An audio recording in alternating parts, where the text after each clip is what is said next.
Oi pessoal, tudo bem? Aqui é o professor Renan Mesquita, professor de Filosofia e Sociologia. Vamos começar aqui mais um vídeo, continuação de um vídeo nosso sobre filosofia antiga. Vamos falar aqui do período socrático.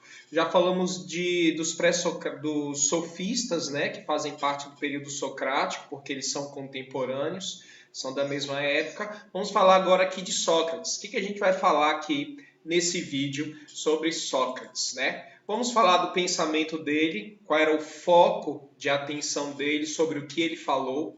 Vamos falar de dois acontecimentos relacionados ao Templo de Delfos, que são as frases "só sei que nada sei" e "conhece-te a ti mesmo", que fazem parte do pensamento de Sócrates. Vamos falar aí um pouco da virtude, né, que faz parte do pensamento desse filósofo. Vamos falar do método socrático. O que é o método socrático? Quais os caminhos teóricos que ele utilizou para buscar conhecimento, né, para ser filósofo, né? Da ironia e maiêutica, que fazem parte da forma de pensamento socrático, e, por fim, a condenação de Sócrates. Esse é o contexto geral do nosso vídeo. Vamos lá tentar fazer uma coisinha rápida aqui. Um dos esboços, né, de Sócrates. Sócrates viveu mais ou menos entre o ano 470 e 399 a.C., né? A gente sabe que a contagem antes de Cristo ela anda de trás para frente, né? Então ele morreu com aproximadamente 70 anos, né? Foi condenado em 379. Então vamos lá. Diferente dos sofistas, o ponto de partida de Sócrates diferente dos pré-socráticos. Os pré-socráticos, eles eram os cosmólogos, eles estudaram o cosmo, o universo, a física, a natureza, as coisas físicas palpáveis. Diferente dos pré-socráticos, tanto os sofistas quanto os Sócrates estudaram o ser humano. O foco de atenção deles foi sobre a essência humana e o contexto humano, né? Sócrates, ele ensinava em locais públicos, ele não tinha uma escola dele. Ele ia para a praça, para as ágoras, e ele interrogava desde jovens até velhos sobre as coisas da vida, né? Ele nunca escreveu nada, nunca escreveu nenhum livro. Tudo que se sabe de Sócrates é o que outras pessoas escreveram de Sócrates, né? Isso é chamado de o problema socrático. Então, todos os livros que nós temos de Sócrates, não foi ele expressando as ideias dele. Tudo que nós sabemos de Sócrates é o que as outras pessoas interpretaram de Sócrates. A fonte mais confiável é Platão. Só que outras pessoas escreveram de Sócrates e eles tinham uma visão diferente de Platão sobre quem era Sócrates. Então, nós não sabemos exatamente. A ideia que nós temos de Sócrates hoje é a visão que Platão tinha de Sócrates. Foi o que mais detalhadamente, mais minuciosamente falou de Sócrates, né? Então vamos lá, né? Vamos falar sobre o Templo de Delfos. Só sei que nada sei. Segundo um dos escritos de Sócrates, isso daqui é o que restou do Templo de Delfos, né? O Templo de Delfos era um templo que foi construído na cidade de Delfos, por isso é chamado de Templo de Delfos. Na verdade, esse templo, todos os templos gregos, eles eram construídos para adorar algum deus. E o templo que foi construído na cidade de Delfos, ele foi construído para adorar o deus Apolo. O deus Apolo era um deus da razão, da sabedoria, era um deus do conhecimento reto, da virtude, né? Era o estereótipo do homem sensato, virtuoso, né? O deus Apolo. Lá no templo de Apolo existia uma mulher que ela se dedicava aos trabalhos lá. E ela era como se fosse uma médium, que ela interpretava sonhos, ela falava com as pessoas, ela era conhecida como o oráculo. Ela era o oráculo lá do templo de Delfos, né? Alguns conheciam ela como Pítia ou Pitonísia. Então essa mulher que ficava lá no templo de Delfos, ela conversava com as pessoas e dava conselhos, né? Ela era meio mística, então as pessoas acreditavam que através da boca dela falavam os deuses, né? Talvez até o deus Apolo. Um amigo de Sócrates foi até o templo de Delfos e ele perguntou para essa deusa: quem é o homem mais sábio da Grécia? Sócrates era o homem mais sábio da Grécia e essa Pitonísia, ela disse sim, Sócrates é o homem mais sábio da Grécia. E aí, esse amigo de Sócrates foi lá para Sócrates e contou para ele: veja bem, eu fui lá falar com a Pitonísia e ela disse que sim, você era o homem mais sábio da Grécia. Só que Sócrates não se achava o homem mais sábio da Grécia. Sócrates, para testar os próprios conhecimentos, já que aquela oráculo disse que ele era o mais sábio, Sócrates ele decidiu ir conversar com os homens mais sábios da Grécia, que eram os sofistas. Então Sócrates começou a conversar com esses homens, começou a questionar para eles o que era a sabedoria, o que era ser sábio, o que era a virtude, o que era ser virtuoso, o que era santo e o que era a santidade, a coragem, o que eram as leis corretas, o que era um homem e uma mulher virtuoso. Então Sócrates começou a conversar com essas pessoas. Sócrates constatou que essas pessoas não eram tão sábias quanto elas acreditavam ser. Sócrates não se achava um grande sábio, ele conversou com os sábios e constatou que essas pessoas também não eram tão sábias assim, não sabiam muito mais ou muito menos que ele. Então Sócrates, ele chegou a uma conclusão. Tanto eu sei que eu não sou um grande sábio, eu sei que eu tenho muita coisa a aprender, e até esses sábios também não têm muita coisa, eles não sabem muita coisa. Qual é a diferença de mim para eles? A diferença é que eu entendo que eu tenho muito a aprender e que eu não domino todos os conhecimentos ainda. Essas pessoas que não sabem tanto assim mais que eu, eles não sabem isso, eles não sabem ainda que são ignorantes, eles não têm consciência da falta de conhecimento e de tudo que eles ainda precisam conhecer.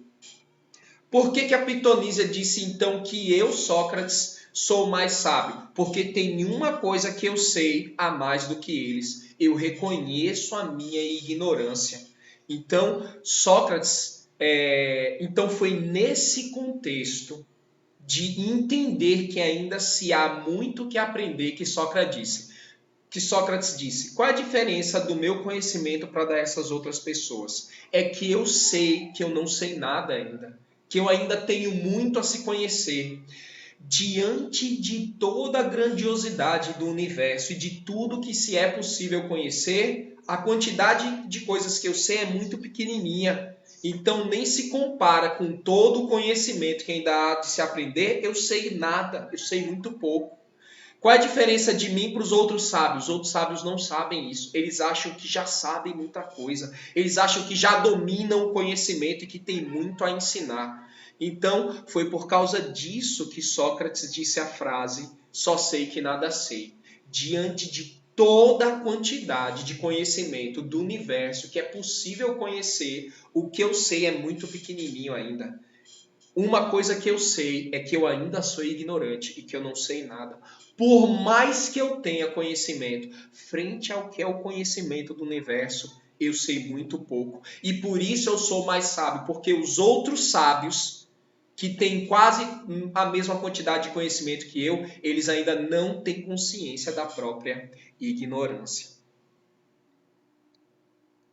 Então é por isso que Sócrates ele disse: qual é a verdadeira postura do filósofo? A verdadeira postura do filósofo é sempre buscar conhecimento, porque nunca a mente humana vai poder saber de tudo.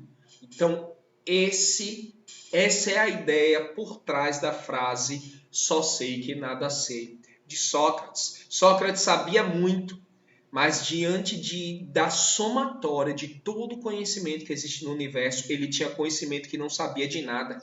Já que ele tinha conhecimento de que não sabia de nada, então ele cunhou, ele trouxe que a verdadeira postura do filósofo é de humildade diante do conhecimento e de sempre busca. Essa era a diferença de Sócrates para os sofistas. Sócrates sempre buscou conhecimento, sempre questionou, sempre duvidou. Os sofistas não. Eles achavam que já dominavam o conhecimento e como eles eram os grandes conhecedores, então eles não buscavam conhecimento, eles queriam ensinar, eles queriam ganhar dinheiro com o conhecimento deles. Sócrates afirmou que ele próprio recebeu em sua vida uma missão do deus Apolo, para que ele defendesse o conhece-te a ti mesmo. Então, Sócrates, são dois pequenos erros que existem aí, né? Sócrates nunca disse a frase, só sei que nada sei. Um dos escritores que falou de Sócrates, ele colocou essa frase no livro dele, mas não existe ninguém que tenha realmente confirmado que Sócrates disse essa frase, né? Mas ela reflete a postura de Sócrates de ter consciência da própria ignorância. Essa frase, conhece-te a ti mesmo, ela também não foi dita por Sócrates.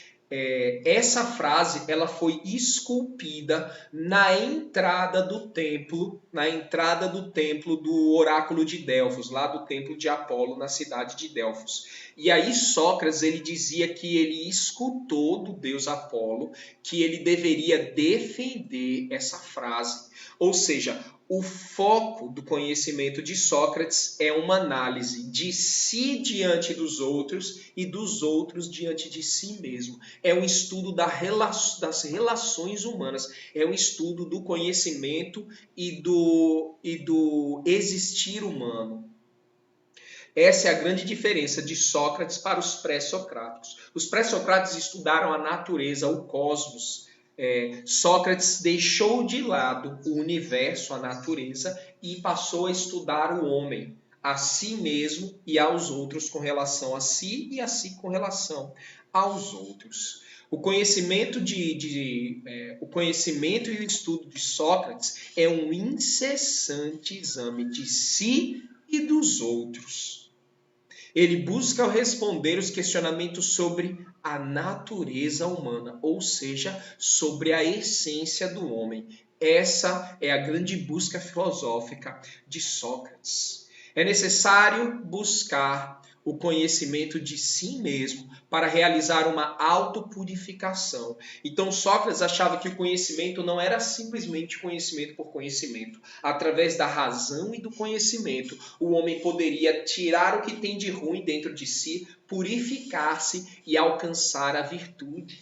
Então, os grandes focos do conhecimento, então o conhecimento para Sócrates serve para alguma coisa. O conhecimento para os sofistas servia para o sucesso na vida pública. Para os sofistas, o conhecimento servia para você prevalecer, para você usar o poder da palavra para você ganhar das outras pessoas. Para Sócrates, o conhecimento servia para desenvolver a razão humana. Através do desenvolvimento da razão humana, você adquire a virtude, que são as qualidades positivas interiores do ser humano. Então, a virtude para Sócrates estava diretamente ligada ao desenvolvimento da razão. E o desenvolvimento da razão estava fortemente relacionado com o desenvolvimento das virtudes, né? Para Sócrates, as pessoas deveriam concentrar os seus esforços em serem virtuosos, desenvolver as qualidades da alma, para si mesmos e para seus amigos. Para os gregos, a virtude era a qualidade essencial que faz do ser algo bom e perfeito. Então, o que é virtude? Virtude é o que torna algo bom ou até perfeito. Isso se dá através do uso da razão e da busca do conhecimento. O contrário da virtude é vício, né? Então, quando a gente lê um texto grego de Sócrates, dos sofistas, dos socráticos, a gente vê muito essas duas palavras, vício e virtude. Elas são opostos. Virtude é o desenvolvimento das qualidades e vício são os maus hábitos. Vício não é uma coisa que você faz descontroladamente. Para os gregos, nesses textos, ou o sentido que pode cair numa questão do Enem, do vestibular, ou do SSA. O vício é um mau hábito, é algo ruim que você faz, né? O melhor modo do homem virtuoso viver, segundo Sócrates, é buscando o desenvolvimento da razão. Ser virtuoso é alguém que tem a razão bem desenvolvida. Se você usa bem a sua razão ou o poder da sua mente, você consegue deixar de lado os vícios, os maus comportamentos, e você passa a desenvolver bons comportamentos, comportamentos virtuosos. Para Sócrates, a virtude é de longe o bem mais precioso. Não são as riquezas, não é a beleza, não é a saúde. O bem mais precioso para o homem é as qualidades, a coragem, a solidariedade, a honestidade. Essas são os maiores bens que um ser humano pode desenvolver, juntamente com o desenvolvimento da razão.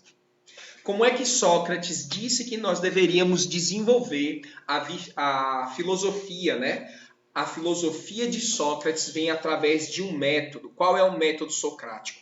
É o que passou a ser conhecido como a ironia socrática e a maiêutica socrática. O que é a ironia e a maiêutica? Então vamos lá, né? Sócrates passou a fazer uso de um método. Qual é o método socrático? É um método que gira em torno da ironia e da maiêutica.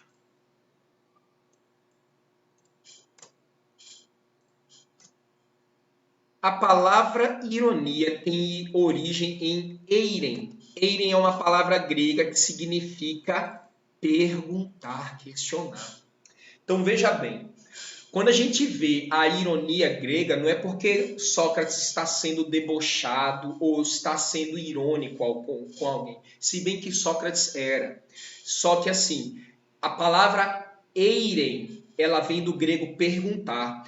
O método socrático é um método de constante questionamento. Isso é que quer dizer a ironia grega. A gente vai falar um pouquinho mais sobre isso.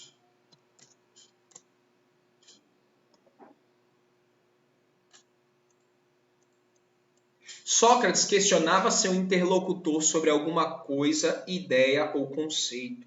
À medida que seu interlocutor, a pessoa que ele conversava, lhe respondia, ele fazia outras perguntas, encontrando pontos fracos que o faziam cair em contradições. Então, digamos que Sócrates vai lá conversar sobre o que é a justiça, o que é ser justo, o que é a coragem, o que é ser corajoso, porque Sócrates conversava sobre as virtudes, né? O que é ser honesto, o que é ser justo de verdade, o que é ser corajoso. Então, assim, Sócrates, ele não chegava e jogava em cima da pessoa o que ele achava que era coragem. Ele perguntava para a pessoa, para você, o que é coragem? E aí o cara dizia o que era coragem. Como esse cara era um sofista, então normalmente esse cara ele ia dizer algo que era diferente do que Sócrates dizia que era coragem ou justiça. Só que Sócrates via aquele conceito errado, Sócrates ele não dizia para a pessoa, tá errado, coragem é isso, isso e aquilo, não. Sócrates dizia, é um bom conceito esse seu, viu? Porque Sócrates ele tinha uma postura meio irônica, né? Mas veja bem, se coragem é isso, isso e aquilo, então nessa situação a pessoa está sendo corajosa, só que ela não abarca esse teu conceito. Aí a pessoa, é verdade, viu, Sócrates? Então coragem na verdade é isso, isso e aquilo. Então Sócrates não dizia para a pessoa que era coragem, mas ela ia fazendo perguntas, atingindo os pontos fracos do conceito da outra pessoa, de maneira tal que a pessoa ia reconstruindo o próprio conceito, e no final das contas a pessoa tinha um conceito que era igual ao de Sócrates, ou seja, Sócrates moldou a resposta da pessoa de acordo com o que ele convinha, e aí a pessoa foi dando a resposta que Sócrates queria a partir das suas próprias perguntas. Isso é a ironia socrática. Sócrates ele não dá uma resposta, mas ele vai fazendo perguntas, achando os erros na resposta da pessoa, e através das perguntas socráticas, a pessoa é que dava o conceito, e não era Sócrates. As contradições obrigavam as pessoas a duvidar do próprio conhecimento, a reestruturar as próprias respostas ou até a mudar de opinião, seguindo a vontade e o direcionamento de Sócrates, daquele que perguntava. Para Sócrates, todas as pessoas traziam dentro de si o conhecimento, assim como para o seu pai. Então, assim, o pai de Sócrates era escultor. Sócrates fazia uma analogia. Sócrates dizia assim: quando um escultor pega um pedaço de mármore, dentro daquele mármore tem um cavalo. Só que ninguém viu ainda. O que o escultor faz? O escultor cria um cavalo? Não. O escultor tira tudo que é necessário tirar do mármore para que o cavalo apareça. Então Sócrates dizia assim: eu sou como um escultor e a pessoa que conversa comigo é uma peça de mármore.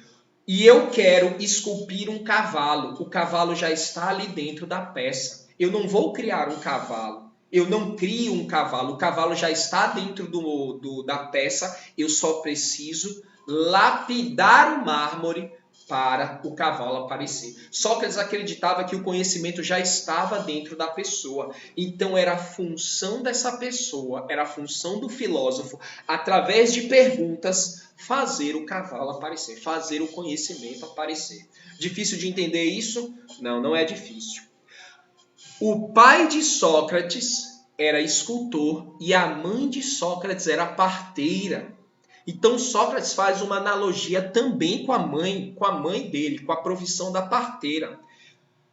Maiêutica significa maiêutike significa parteira. Então Sócrates ele dizia assim: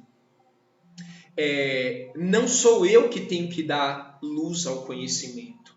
Quem tem que fazer nascer o conhecimento é o outro. Da mesma maneira que a profissão da parteira é fazer nascer, só que não é a parteira que faz nascer. Quem faz nascer é a outra pessoa. Então Sócrates diz assim: eu conduzo o conhecimento, eu conduzo o discurso da outra pessoa para que ela dê luz ao conhecimento. Eu sou como uma parteira. Eu conduzo a pessoa de maneira tal que é a pessoa que dá luz ao conhecimento. Essa é a função do filósofo. Então, a função do filósofo é a ironia e a maiêutica. A ironia por quê? Através da ironia, o questionamento, para que a outra pessoa dê luz ao conhecimento. Difícil de entender? Ironia, questionamento. Maiêutica, fazer o outro dar parto ao conhecimento. Fazer o outro trazer o conhecimento para fora, não eu dar o conhecimento. Tranquilo? Condenação. Então temos aqui uma figura bem famosa da condenação de Sócrates. Como acontece a condenação de Sócrates? Sócrates não morreu de morte natural, ele foi condenado à morte. Como é que isso aconteceu? Sócrates começou a fazer vários inimigos. Por que Sócrates fez inimigos? Como a gente já disse, Sócrates ele ensinava coisas opostas aos sofistas. E os sofistas estavam ligados às pessoas mais poderosas da Grécia, porque os sofistas eles ensinavam as pessoas a prevalecer, a ter sucesso na polis. Então os sofistas eles estavam ligados aos políticos, às pessoas poderosas. E Sócrates dizia: as riquezas materiais não valem de nada. Muitas vezes elas corrompem os seres humanos. Nós temos que deixar de lado isso. Nós temos que buscar as virtudes internas, as virtudes de dentro do homem. Ele começou a ensinar e ele começou a valorizar conhecimentos opostos aos dos poderosos. E isso e ele ensinava de graça. Então tudo de Sócrates era diferente dos sofistas. Isso começou a desagradar os sofistas. Então teve uma época que juntaram 3 sofistas e os adversários elaboraram uma denúncia contra Sócrates e o acusaram de 3 crimes. O acusaram de não acreditar nos costumes e nos deuses gregos, de unir-se a deuses malignos que gostam de destruir as cidades e de corromper os jovens, porque ele ia ali para a ágora, para a praça, e ele ensinava de graça, né? E ele estava ensinando os jovens coisas diferentes dos sofistas. No ano 399, antes da era cristã, é formado um tribunal com 500 cidadãos eleitos ali. E eles julgam, eles escutam ali o testemunho de Sócrates, escutam outras testemunhas que acusam Sócrates, e eles condenam Sócrates. Então, segundo os escritos de Platão, Sócrates ele é condenado. E aí Sócrates ele vai ali ter que falar sobre que tipo de condenação ele estava disposto a pagar uma multa, a ficar. Então, nesse momento, Sócrates ele confronta, ele fala assim, na verdade, olha, eu acredito que em vez de ser condenado, eu acredito que os cidadãos gregos deveriam pagar um salário para mim, porque a minha vida toda eu me dediquei apenas a contribuir para o desenvolvimento intelectual desses jovens. E veja bem aqui, minha gente, eu nunca vou parar de fazer o que eu estou fazendo, porque isso eu assumi como uma missão divina. Eu nunca vou parar de filosofar. Não tem como eu parar de filosofar. Eu vou continuar indo para a praça, questionando, falando sobre virtude e orientando as pessoas sobre o que é o verdadeiro conhecimento. Isso deixou aqueles juízes furiosos. Então eles voltaram atrás e eles condenaram Sócrates à morte. Sócrates não pôde ser condenado, ele não pôde cumprir a sua condenação à morte durante 30 dias, porque ele foi julgado antes dos jogos. E durante os jogos ninguém pode ser condenado à morte. Então, durante 30 dias de prisão que precederam a morte de Sócrates, ele recebeu seus amigos e conversou com eles. Sócrates tinha alguns amigos poderosos ligados à política da Grécia também, dentre eles Platão. Então, Sócrates chegou a receber propostas para fugir, chegaram a subornar os soldados, mas ele disse não. Durante toda a minha vida eu defendi que se deveria seguir a lei. Se a lei mandou que eu fosse condenado, então eu vou cumprir tudo o que foi feito indiscutivelmente. Chegando o momento da execução, Sócrates bebeu a cicuta. Essa era a condenação da morte da época. Existe uma erva chamada cicuta e as pessoas faziam um caldo da cicuta. E a cicuta ela atua em neurotransmissores, é uma doença que a pessoa ela adormece e morre. Diante dos amigos, aos 70 anos, morreu por envenenamento. E essa foi a condenação de Sócrates. Então é isso, pessoal. Isso aqui é um resumo, né? Falei dos aspectos principais da vida de Sócrates, o pensamento, a virtude, a forma de filosofia dele. E é isso aí, pessoal. Nos vemos na próxima.